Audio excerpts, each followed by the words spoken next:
brought to you by Agilus Diagnostics. Health test की बात आती है तो मैं भरोसा करता हूँ India's largest diagnostics company Agilus diagnostics. खुद को टेस्ट करते रहो। नमस्कार दोस्तों, क्राइम तक में आप सबका स्वागत है। मैं हूं सुप्रतिम बैनर्जी। आज जो वाकया, जो कहानी मैं आप सबको सुनाने वाला हूं वो हरियाणा से है। हरियाणा में करनाल है, आप सबको पता है, बहुत मशहूर जगह। मशहूर इस मामले में भी है कि इसी करनाल से हमारी अंतरिक्ष यात्री कल्पना चावला जी थी, जिनका निधन हो गया। तो खैर, इसी करनाल में एक गांव है शेखुपुरा। इस शेखुपुरा गांव में 20 अगस्त 2024 की सुबह को एक गन्ने के खेत में एक लड़की की लाश मिलती है।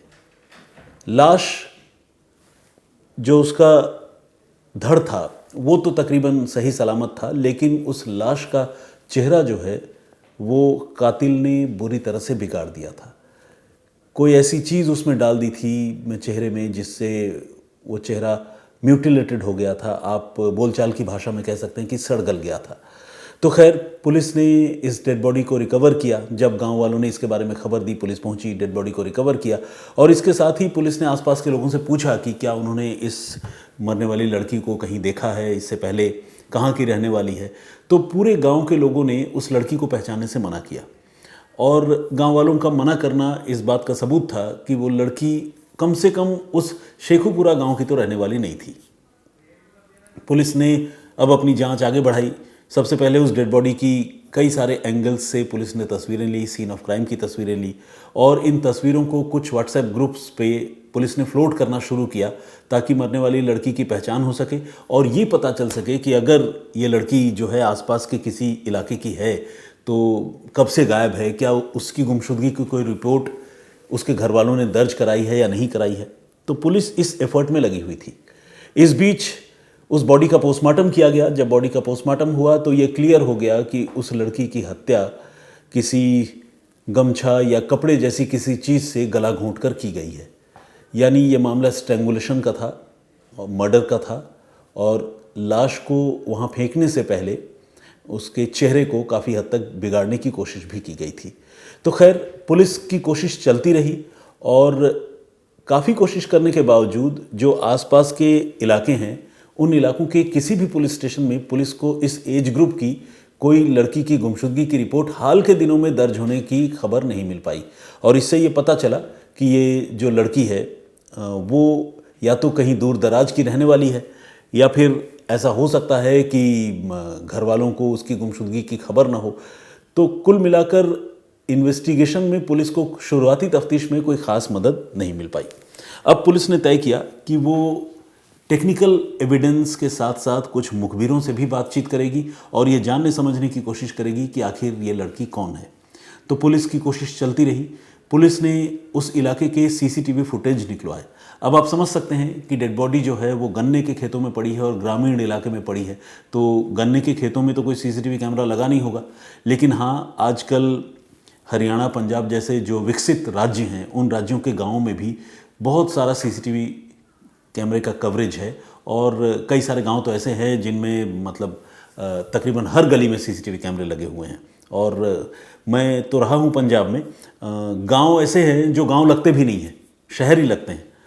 दिल्ली की अगर बात करें तो दिल्ली शहर में कई गांव जो है वो समाहित हो गए हैं, वो एक अलग मसला है। तो खैर, सीसीटीवी फुटेज की मैं बात कर रहा था। सीसीटीवी फुटेज पुलिस ने तलाशने की शुरुआत की। पुलिस को एग्जैक्टली उस लोकेशन की फुटेज तो नहीं मिली, लेकिन गांव के कई सारे एंट्री एग्जिट पॉइंट पे सीसीटीवी कैमरे पुलिस को मिले। और पुलिस ने जो भी संभावित डेट था इस मर्डर का या डेड बॉडी को डिस्पोज ऑफ करने का, फेंकने का, उस संभावित डेट यानी तकरीबन 16-17 से लेकर 20 अगस्त के दरमियान पुलिस ने सारे सीसीटीवी फुटेज की स्कैनिंग शुरू की।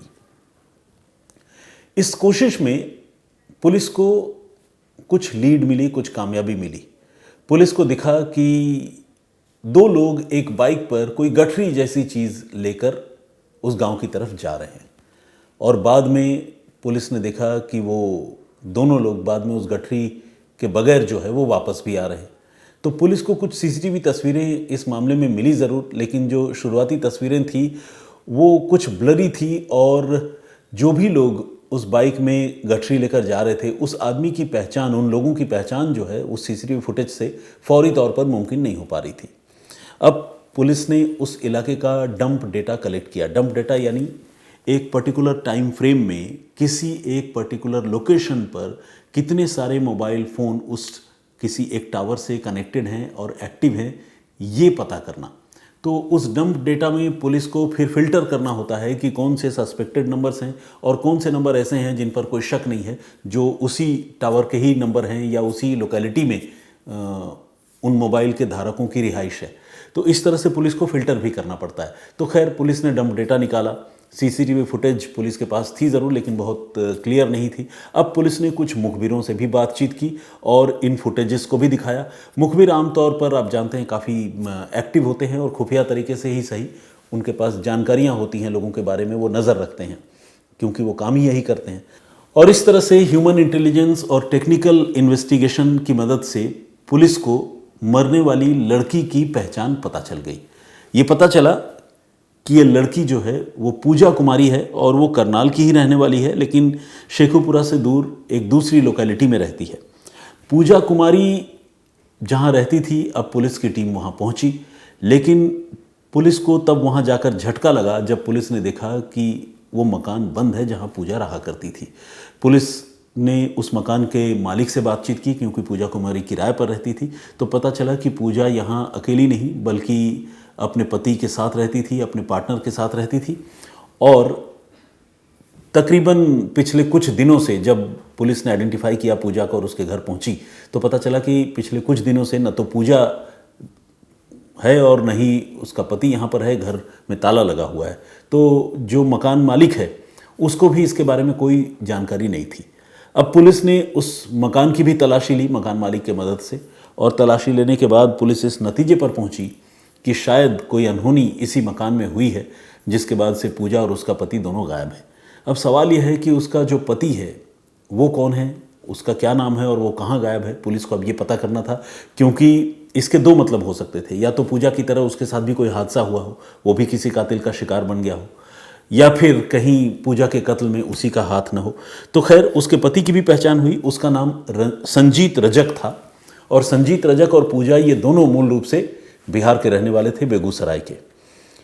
छानबीन आगे बढ़ी तो पता चला कि संजीत और पूजा जो है पिछले 3 सालों से इस मकान में रह रहे थे। अब आसपास के लोगों से जब पूछताछ हुई, कुछ महिलाओं से बातचीत हुई, तो फिर पता चला कि ये दोनों मैरिड नहीं थे, शादीशुदा नहीं थे, लेकिन लिव इन में साथ साथ रहते थे। और तकरीबन जैसा कि मैंने आपको बताया कि 3 सालों से इनका यहाँ पर रहना हो रहा था। तो अब पुलिस को संजीत की तलाश थी। पुलिस काफ़ी कोशिश करती रही, लेकिन उसको लोकेट करने में पुलिस को शुरू में काफ़ी दिक्कत हुई। लेकिन फाइनली पुलिस को पता चला कि वो बिहार में है, अपने होम स्टेट में, होम टाउन में। पुलिस ने वहाँ पहले ही जो है अपने मुखबिरों को अलर्ट कर दिया था। जाल बिछाकर एक तरह से पुलिस ने रखा था कि जब भी संजीत वहाँ पहुँचे उसे दबोचा जाए। फाइनली पुलिस को इस कोशिश में कामयाबी मिली और उसे बिहार से ही जो है वो लोकेट कर लिया गया। फिर वो करनाल पहुंचा किसी काम से, या हो सकता है कि जब वो ये इंश्योर हो गया कि शायद अब उस पर पुलिस की निगाह नहीं है, पुलिस लगातार उस पर नज़र बनाई हुई थी, तो उसकी गिरफ्तारी फाइनली उसी करनाल शहर से ही हुई जहां की ये घटना है। अब संजीत से पुलिस ने पूछताछ शुरू की और ये पूछा कि पूजा का कत्ल उसने क्यों किया। शुरू में तो वो इस बात से ही इनकार कर रहा था, पूजा के कत्ल करने की बात से, और कह रहा था कि पता नहीं वो कहीं चली गई है। लेकिन जब पुलिस ने सख्ती की और बताया कि उसकी लाश बरामद हो चुकी है और मतलब अब तुम्हारे बचने की कोई गुंजाइश नहीं है, तो फिर उसने हार मान ली और उसने पूजा के कत्ल की बात मानी। उसने कहा कि वो पूजा के साथ लिव इन में रह रहा था, लेकिन उसे एक बच्चा चाहिए था, मगर पूजा इस चीज़ के लिए तैयार नहीं थी। पूजा जो है बगैर शादी के फैमिली को आगे बढ़ाने के लिए बिल्कुल तैयार नहीं थी, और इस बात को लेकर उसकी अक्सर पूजा से लड़ाई हुआ करती थी। बस इसी बात पर 17 अगस्त की रात को उसकी और पूजा के बीच में काफ़ी तीखी नोकझोंक हुई, और फिर गुस्से में आकर संजीत ने पूजा की उसी के चुन्नी से गला घोंटकर हत्या कर दी। हत्या करने के बाद अब पूजा की लाश को ठिकाने लगाना एक बड़ी चुनौती थी, क्योंकि अगर लाश वहीं रहती तो उसके पकड़े जाने का खतरा ज़्यादा होता। ये सोचकर संजीत ने अपने एक भतीजे को वहाँ बुलाया और उसे अपने भरोसे में लिया। फिर दोनों एक बाइक पर पूजा की लाश को एक गठरी की तरह बांधकर उन्होंने उस बाइक पर रख लिया। चूंकि हत्या जो है वो गला घोंट कर की गई थी, तो कोई खून खराबे वाली बात नहीं थी, इस सेंस में कि मतलब रक्त रंजित लाश नहीं थी, तो उसको ट्रांसपोर्ट करने में भी बहुत ज़्यादा चैलेंज इन लोगों को नहीं आई और ये बाइक पर उस गठरी को लेकर निकल गए। और फिर काफ़ी दूर जाकर घूमते भटकते हुए इनको लगा कि शेखुपुरा गांव के गन्ने के खेत जो डेजर्टेड हैं, जहां बहुत ज़्यादा लोगों की आमद नहीं है, कभी किसान ही आते होंगे जब काम पड़ता होगा, तो उन खेतों में उन्होंने पूजा की लाश जो है उसे डंप कर दिया। और डंप करने के बाद वो अपने साथ थिनर लेकर आए थे। थिनर आपको पता है कि पेंटिंग वगैरह के काम आता है और काफ़ी ज्वलनशील होता है, तो चेहरे पर उन लोगों ने थिनर डालकर जो है वो आग लगा दी थी, जिससे चेहरा बुरी तरह से जल गया था और म्यूटिलेट हो गया था। और साथ ही नमक भी उस बॉडी के ऊपर और चेहरे के ऊपर उन्होंने डाल दिया था, ताकि वो डेड बॉडी भी ख़राब हो, जल्द से जल्द गल जाए और चेहरा तो ऐसा हो जाए कि उसकी पहचान ही मुमकिन ना हो। तो लेकिन जैसा कि आपको पता है कि जब डेड बॉडी मिली और पुलिस ने इन्वेस्टिगेशन शुरू की, तो बहुत मुश्किल से आखिरकार पुलिस पहले मरने वाली लड़की की पहचान पता करने में कामयाब हुई और तकरीबन 2 महीने बाद अब जाकर पुलिस ने संजीत को गिरफ्तार कर लिया है। लेकिन जो एक और आरोपी है जिसने कत्ल के इस मामले में वो डायरेक्टली तो इन्वॉल्व नहीं है, लेकिन कत्ल के बाद उसने सबूत मिटाने में, यानी लाश को ठिकाने लगाने में अपने चाचा संजीत की मदद की, तो उस भतीजे की अब पुलिस को तलाश है। तो ये थी पूरी कहानी। देखा जाए तो ये एक क्लियर कट मामला है, कोई बहुत कॉम्प्लिकेटेड तो नहीं है, लेकिन इतना ज़रूर है कि ऐसे रिलेशनशिप जो बहुत लॉजिकल नहीं है, उस रिलेशनशिप को अगर इस तरह का किसी मुकाम या मोड़ देने की कोशिश होती है तो कई बार नतीजा ऐसा ही खतरनाक निकलता है। हमने कई बार देखा है, आप लोगों ने भी नोटिस किया होगा। इस कहानी पर आपकी राय क्या है, प्लीज़ कमेंट करके ज़रूर बताइएगा। लेकिन इससे पहले कि आज के इस पेशकश को ख़त्म करूं, कहानी आज क्रिस्प एंड कंसाइज्ड थी। आइए कुछ कमेंट्स पढ़ता हूं और आप में से कुछ दर्शकों के नाम भी पढ़ता हूं। पिछली कहानी जो मैंने आप लोगों को सुनाई थी, मैंने आपको बताया था कि किस तरह से 65 साल की एक गर्लफ्रेंड ने पहले अपने बॉयफ्रेंड के साथ मिलकर एक मर्डर को प्लान किया और उस मर्डर के बाद फिर उस मामले में एक बहुत मेजर ट्विस्ट आया और एक नहीं बल्कि 2 कत्ल हो गए। क्या थी वो कहानी? अगर आप वो जानना सुनना चाहते हैं तो क्राइम तक के प्लेलिस्ट में जाकर सुप्रतिम से सुनिए में आप उस स्टोरी को भी सुन सकते हैं।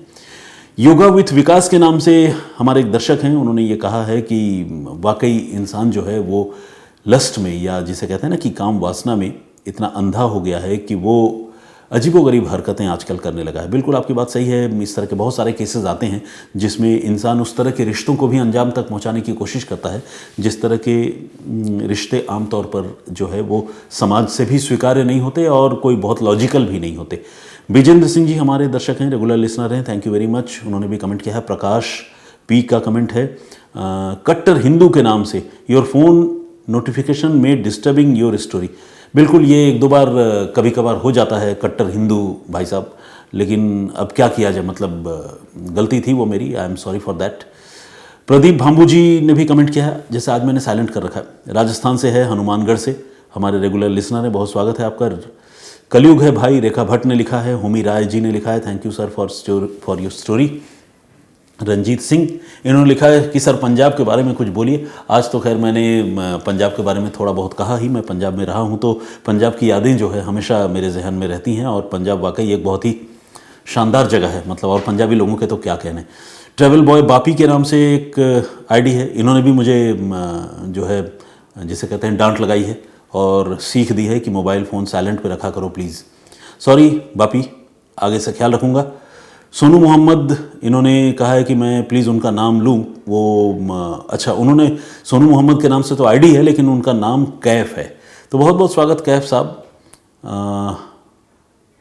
एक और हमारे दर्शक हैं, कोई जाधव सरनेम है, ये तो मैं समझ गया हूँ। अच्छा, द राहुल जाधव, तो इन्होंने अपने नाम के आगे द भी लगा दिया है, तो इसीलिए उसको पढ़ने में दिक्कत हो रही थी क्योंकि नाम और सरनेम एक साथ क्लब्ड हैं, जुड़े हुए हैं। उन्होंने कलयुग इतना ही कमेंट किया है। ज़माना ख़राब है कुलदीप भारद्वाज लिखते हैं। इशिका ने भी कमेंट किया है, बहुत बहुत स्वागत आपका। सबीहा हसन का कमेंट है, वेरी सैड उन्होंने लिखा है। शिवा प्रसाद पाढ़ी का कमेंट है, बहुत धन्यवाद आपका, बहुत स्वागत आपका। रिजवान अख्तर मोमिन ने कमेंट किया है, भाई सबर तो बैनर्जी, किसी क्रिमिनल की बात पर 100% यकीन किया जा सकता है जिस तरह से आप बता रहे हैं। भाई मैं आपने जो बात लिखी है ना रिजवान साहब, वो मुझे ठीक से समझ में नहीं आ रही है, तो मैं तसल्ली से आपका कमेंट पढ़कर इसको समझने की कोशिश करूंगा कि आप कहना क्या चाहते हैं। हो सके तो दोबारा कमेंट कीजिएगा। और भगवती छेत्री ने भी कमेंट किया, बहुत स्वागत आपका। पुरुषोत्तम गिरी और परूप श्रेष्ठा जी जर्मनी से हमारे रेगुलर लिसनर हैं। और कुंज बिहारी तिवारी जी हैं, इन्होंने अपने तजुर्बे से ये कहा है कि आजकल जो है इस तरह के मामले बहुत ज़्यादा हैं जिसमें शादीशुदा महिलाएं जो हैं वो विवाहेतर संबंधों में शामिल हैं। तो खैर आज के लिए इतना ही। बहुत धन्यवाद आप सबका। फेस्टिव सीज़न है, दिवाली करीब है, आप लोगों को अग्रिम शुभकामनाएं। मैं फिर हाजिर होऊंगा किसी और कहानी, किसी और वाक़े के साथ। तब तक अपना बहुत ख्याल रखिए, सुरक्षित रहिए। जय हिंद, जय भारत।